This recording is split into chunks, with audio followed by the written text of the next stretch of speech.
Well, talk about the Black Jewish Coalition. You just reintroduced the subject, and I appreciate that. That's my job. That's what Ray Sonnenschein wants us to talk about. So what about it? And how did that come about? Was it a sense of mutual history of discrimination of the sort that we saw in the film? Yes. In a nutshell, I think Jews in this country, certainly in my lifetime and my parents' lifetime, identified with the oppressed, whether it was here, or whether it was in the South, or whether it was overseas. Our people were subjected to some of the most gruesome crimes, if not the most gruesome crime against humanity that ever been committed. So, and every year during the Passover season, we sit around the table with our families and we read the story of the Passover, which is a story of liberation from slavery. And so there was a built-in, and by the way, on the African-American side, many of the spirituals that are sung are right out of the same books of the Bible, out of the same stories. And so there was an affinity going in. When Tom Bradley ran for mayor in 1969, I was, I think, a sophomore or junior in college. And Bobby Kennedy had just been assassinated. Martin Luther King had just been assassinated. 5 years earlier, President Kennedy had been assassinated. And seemingly, all of our progressive genes seemed to be being excised one by one. And Tom Bradley came, and by the way, some of the people here will remember this, that Tom Bradley's headquarters in 1969 was the same headquarters that was used by, the same offices that were used by Bobby Kennedy on Hauser and Wilshire, northeast corner. And so it became a cause candidacy. And you know, there's an old line from Philip Roth, the author, the Jews are like everybody else except more so. So it was critical to the Bradley agenda, political agenda, that he build a coalition with whites, and the most likely whites to build a coalition with him as an African American were Jews. And in fact, he got more Jewish votes than from any other part of the white community in LA at the time. But he lost some Jewish votes, as he lost a lot of white votes who just, cleaved off of the support of him because of the Yorty insane attacks on Bradley, which worked. And some Jews went the same direction, although not as many. His coalition in '73, when he ran the second time, was the Jewish community came to his support in big numbers. In the old 5th Council District, the 11th District, was Ed Edelman's district and Marvin Browdy's district, and then the southern part of the San Fernando Valley, what I call everything south of Ventura Boulevard, up into the hills of Encino, Tarzana, Studio City, and Sherman Oaks. He just cleaned up. And the way he did it was what I advised Councilman David Rue to do when he found himself in the surprising position of being in a runoff in the 4th Council District, which is a 90% white district. Get out there and meet people. The same thing that I had to do in non-Jewish parts of my district. Make sure they know you don't have horns growing out of your head. And I remember going into Maury Wiener's office in City Hall when Tom was still a councilman, and he had this map of Los Angeles on a poster board, and he put a pin in every time Tom went to speak in the San Fernando Valley, and he had a pin in every synagogue in the San Fernando. Tom Bradley went to synagogue more than I did, more than he went to the Baptist church. That guy could recite the maftir, it's just, and he got to know people one-on-one over that 4-year period, and it paid huge dividends. People also got tired of Sam. So the coalition really never frayed. One of the reasons I became a county supervisor and didn't run against him in 1989. He was just extraordinarily popular in the Jewish community and very much respected. And he earned that respect over a long period of time. And ultimately, he grew to have that respect in virtually every part of the city, with the possible exception of Chatsworth, where he always had to fight to break even. But everywhere else, it's a remarkable thing. It was a great thing for I think the Jewish community was proud of the role it played, but more importantly, proud that someone with whom they identified was able to make it. And it's a coalition that, at its peak, was very, very powerful in this city and in this country. What about Louis Farrakhan, whom we saw in the film? And Mark Ridley-Thomas, maybe you'd like to comment on this as well. To what extent did he did he threaten that coalition? And how did Tom Bradley handle it? What's happened to it since? Well, a couple of things. I don't tend to spend a lot of time talking about the episode of Louis Farrakhan because in many ways it presented itself as a litmus test, and I reject out of hand litmus test politics. And I can say this, that was one of the most intense moments in the history of Los Angeles politics as I recall it. 1985 was a point in time, and the request had been made of the mayor to repudiate Farrakhan, and he chose not to do it. He chose not to do it because he felt that it would be gratuitous, unnecessarily preemptive, and he prevailed upon those who had long-standing history with him in the Jewish community not to insist on that issue. They chose to say this man is a menace to society, and Tom, as the mayor of the city, you should make a stand and make it clear. He chose not to do that, and I thought highly of him for taking what was a principled stand, only to be excoriated by Louis Farrakhan afterwards. I have yet to this day to understand why.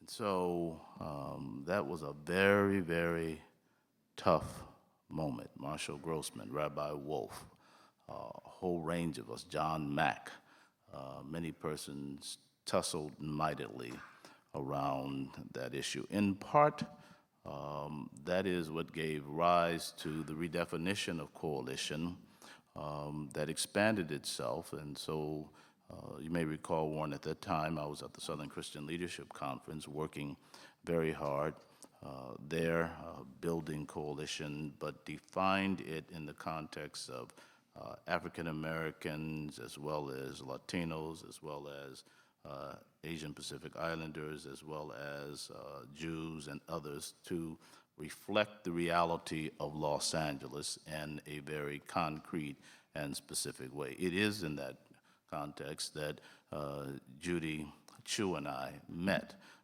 We were just talking about that a moment ago. It is in that context that María Elena Durazo and I met. We will not talk about the specifics of our engagement at that point in time because we wish to be respectable at this point. But I wrote a note to Judy saying to her what the specific organization, Rita D, that we were associated with, and she covered it up right briskly. But Tom Bradley provided a context in which coalition politics could be given new definition, new meaning by an emerging group of leaders. Rabbi Stephen Jacobs was on the board with us at SCLC at the time. So we were thinking these things through in a significant way. By 1988 or so, Stuart Quo, Manuel Pastor, and I were collaborating on a notion of new majority, and it cannot be said that that was done without regard to the footprint created by Tom Bradley. And I don't say this honorifically. I say it historically in terms of the political narrative that gave definition to the evolution of the concept of coalition politics. And it is not at all irrelevant that a young councilman by the name of Mike Wu grew up, and Mike Wu is here tonight, and we give him a shout out, and made his mark in the context. And we served on that city council together, as well as Rita D. Walters is in the house, and she was on that council with us. And so while Zev and I were trying to think it through and establish our relationships, it was always clear it was in the context of a broader set of dynamics that reflected the unfolding, the emerging nature of Los Angeles and its premier asset, that is, its diversity. Judy Chu, you indicated earlier that you were elected in a largely Hispanic area, and that has been the case throughout your career. Why hasn't that happened more often? Asian Americans certainly are a very important part of the ethnic quilt, if you will, that we have here in Los Angeles. And to what extent do Asian Americans now depend on coalitions such as those that you've been able to put together? Well, I think the San Gabriel Valley is an example of successful coalition building. It was really hard at the beginning to get elected, I must say, because the level of Asian American registration was very low, and the level of participation in politics was very uneven amongst the different groups. But I have seen over the years how the coalition has grown stronger and stronger. In fact, in the year 2000 redistricting, well, actually it was the 1990 redistricting that affected year 2000, Asians and Hispanics decided to get together for the redistricting process for the first time. And we decided to, at first we had organized separately, but we decided that our greatest strength was in working together. So when the hearings were held around the state, we decided to testify as a body and say that we wanted to keep these 4 cities together that were the major center of the San Gabriel Valley. And as a result, we were one of the few groups that actually got everything that we wanted in that redistricting. That started this strong coalition in the San Gabriel Valley, where many of us worked very closely together, Hilda Solis, Ed Hernandez, Ed Chow, and myself. And actually, we think this is the best example of working across different ethnic groups. Yeah, Elena Durazo, there was a story in the Los Angeles Times yesterday or the day before, I forget which, about what's happened in Watts and how the population there has changed, the demography has changed. It's now largely Latino, whereas previously it was largely African American.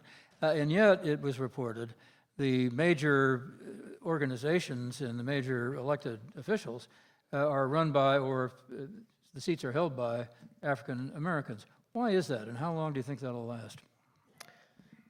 Well, I think that one is African American activism has a longer tradition in particular communities. Obviously, that's a different community from East LA, where you're more used to and have the history and the individual faces and the candidates that have come before. So I think the history of activism, the history of community-based organizations where Latinos leadership has developed is newer in those districts. And also, I think there's a sense of how do we, by many of them, is how do we do this together with within our African American community as well. I think there's a serious attempt that this isn't about you've got to be black or you've got to be brown based on numbers.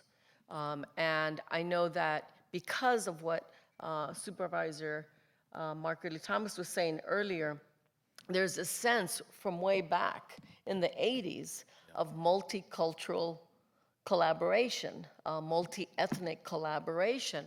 I think that has led to many, many great moments of progress, victories for our community, and victories in the sense of how do we see the whole and not just the pieces.